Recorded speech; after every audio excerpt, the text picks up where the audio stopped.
బేల్దారి పనులు చేసుకుంటూ కష్టపడి కుమారుడిని బీఎస్సీ కంప్యూటర్స్ చదివించాడు. ఎప్పుడూ ఫోన్లో ఏదో వెతుకుతుంటే కంప్యూటర్ చదివిన కొడుకు కొత్త సాఫ్ట్వేర్ కోర్స్ నేర్చుకుంటున్నాడేమో అనుకున్నాడు. ఉద్యోగ ప్రయత్నాల్లో భాగంగా జ్ఞానం వంటబట్టించుకుంటున్నాడేమోనని అపోహపడ్డాడు. ఎప్పుడూ స్నేహితుల దగ్గరకు వెళ్తానని చెప్తూ ఉండటంతో కంబైన్డ్ స్టడీస్ ఏమోనని అడిగినప్పుడల్లా ఖర్చులకు డబ్బులు ఇచ్చేవాడు. మరి స్నేహితులతో కలిసి ఆ యువకుడు ఏం వెలగబెట్టాడు? లక్షల రూపాయల అప్పు ఎందుకు చేశాడు? ఆ అప్పులు తీర్చేందుకు ఎలాంటి దారుణానికి పాల్పడ్డాడు?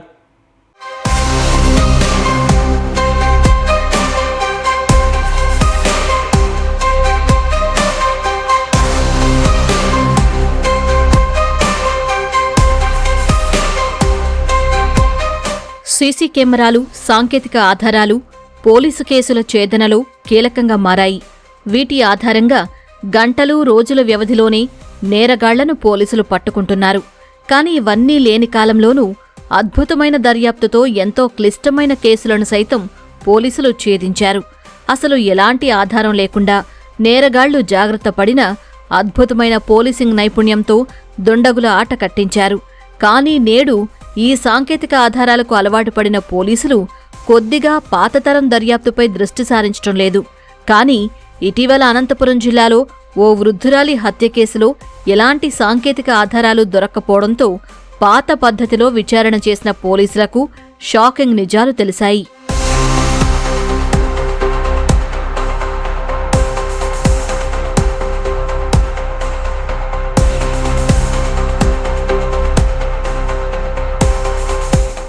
అనంతపురం జిల్లా కళ్యాణదుర్గంలో నెల రోజుల క్రితం జరిగిన వృద్ధురాలు లక్ష్మీ దారుణ హత్య తీవ్ర కలకలం రేపింది.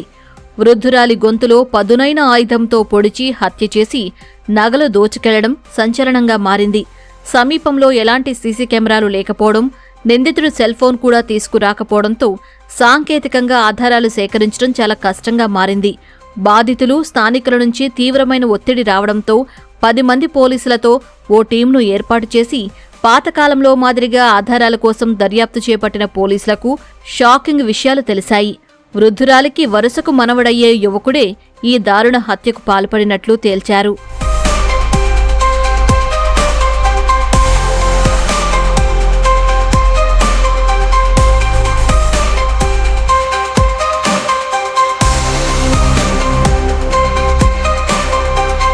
కళ్యాణదుర్గంలోని వడ్డె కాలనీకి చెందిన రఘు బీఎస్సీ కంప్యూటర్స్ చదివినా ఉద్యోగం రాకపోవడంతో ఇంటి వద్దే ఖాళీగా ఉంటున్నాడు.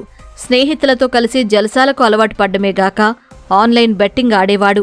దీంతో 6 లక్షల వరకు అప్పులయ్యాయి. కొత్తగా అప్పులు ఇచ్చేవారు లేక అప్పటికే అప్పులిచ్చిన వారు తిరిగి ఇవ్వాలని ఒత్తిడి చేస్తూ ఉండడంతో రఘుకు ఏం చెయ్యాలో పాలుపోలేదు. బేల్దారి పనులు చేసి కుటుంబాన్ని పోషించే తండ్రి ఇన్ని అప్పులు తీర్చలేడని భావించిన రఘు అదే వీధిలో ఉండే పెద్ద తాతయ్య భార్య లక్ష్మి వద్ద ఉండే నగలు కొట్టేసి అప్పులు తీర్చాలనుకున్నాడు. అవ్వ ఇంటికి వెళ్లిన రఘు ఆమె నిద్రపోతూ ఉండగా మెడలో గొలుసు మెల్లగా తీస్తూ ఉండగా ఆమె నిద్రలేచి ప్రతిఘటించింది. దీంతో ఆమె ముఖంపై ఇత్తడి రోలుతో దాడి చేసి పదునైన ఆయుధంతో గొంతులో పొడిచి హత్య చేశాడు. గొలుసుతో పాటు చెవికమ్మలు, నల్లపూసల దండా తీసుకుని పరారయ్యాడు.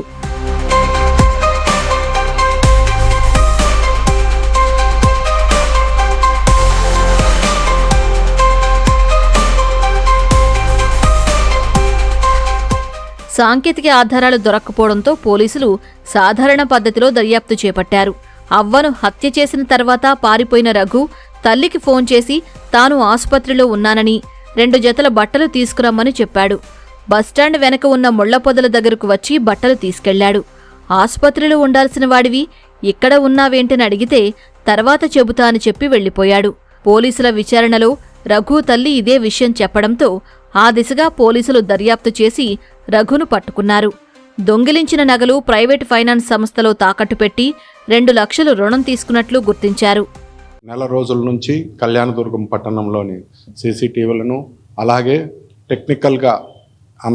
టెక్నికల్ అనాలిసిస్ అంతా చేయడం జరిగింది. దానితో పాటు హ్యూమన్ ఇంటెలిజెన్స్ కూడా సహాయ సహకారాలు తీసుకోవడం జరిగింది. సుమారుగా 60-70 మంది అనుమానితుల్ని విచారించి ఎట్టకేలకు రఘు అనే యువకుణ్ణి అరెస్టు చేయటం జరిగింది. అతను నేరాన్ని ఒప్పుకున్నాడు. అతని స్వాధీనంలో నుంచి సుమారు 2.5 తులముల విలువ చేసే బంగారాన్ని స్వాధీనం చేసుకోవటం జరిగింది. అతను బాధితురాలికి మనవడి వరుస అవుతాడు. అతనే ఈ నేరాన్ని చేసినాడని అంగీకరించడం జరిగింది.